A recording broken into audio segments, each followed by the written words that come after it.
국민의힘 중앙선대위는 어제 저녁 6시 40분 김문수 캠프에 합류하는 새 인선 명단을 발표했습니다.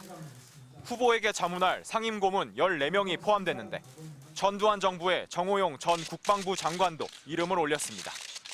전두환 신군부 핵심 5인방 중 한 명으로 꼽히는 정 전 장관은 12.12 군사반란에 가담했고 5.18 광주 민주화 운동 당시 특수전 사령관으로 시민군 무력 진압의 책임자 중 한 명입니다. 대법원은 지난 1997년 내란 모의 참여와 내란 목적 살인 등 혐의를 유죄로 인정하고 정 전 장관에게 징역 7년을 확정했습니다. 윤석열 전 대통령이 비상계엄을 선포했다가 파면되고 내란 우두머리 혐의로 재판을 받고 있는 가운데 치러지는 선거에서 40여 년 전 내란 세력의 핵심 인물을 역사 속에서 꺼내와 캠프에 인선한 겁니다. 논란이 불거지자 캠프는 밤 11시 40분쯤 정 전 장관의 인선을 취소했습니다. 인선 발표 약 5시간 만입니다. 캠프 수장이자 대표 선수인 김문수 후보는 자신은 인선을 몰랐다고 말했습니다. 제가 지방 일정을 3일 동안 계속하면서 그런 일이 있었던 것으로 아는데 그건 조금 업무상으로 아마 착오가 있었던 것 같습니다. 저하고 상의한 부분은 없습니다. 부랴부랴 후보 비서실장이 나서 자신의 부주의로 논란을 걸러내지 못했다며 대신 총대를 맸습니다. 상임고문으로 위촉해 주시면 좋겠다고 취합해서 전달하는 과정에 제 부주의로 미처 확인하지 못했습니다. 더불어민주당 이재명 캠프는 전두환 반란군까지 끌어모아 내란 사령부를 만들어 다시 쿠데타라도 벌일 것이냐고 거칠게 비판했습니다. 이번 주말이면 광주 5.18 민주화 운동은 45주기를 맞습니다.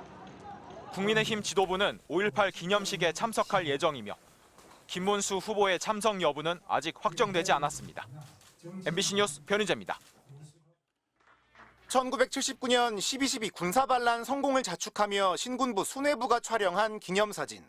전두환과 같은 맨 앞줄 오른쪽 두 번째에 앉은 사람이 정호용 당시 특전 사령관입니다. 정 씨는 사회 안정을 위해 군이 적극적으로 나서야 한다고 주장하면서 5.18 민주화 운동을 촉발한 비상계엄 전국 확대를 관철시켰습니다. 당시 거리에 나섰던 시민들을 무참히 학살한 공수부대 최고 책임자로 5.18 기간 여러 차례 광주를 직접 찾은 사실도 드러났습니다. 작전에 관여를 안 했습니까? 광주에 여러 번 내려가셨고 우리 공수부대를 지휘함에 있어서 필요한 조언도 할 수가 있고 그 공을 인정받아 훈장까지 받았습니다.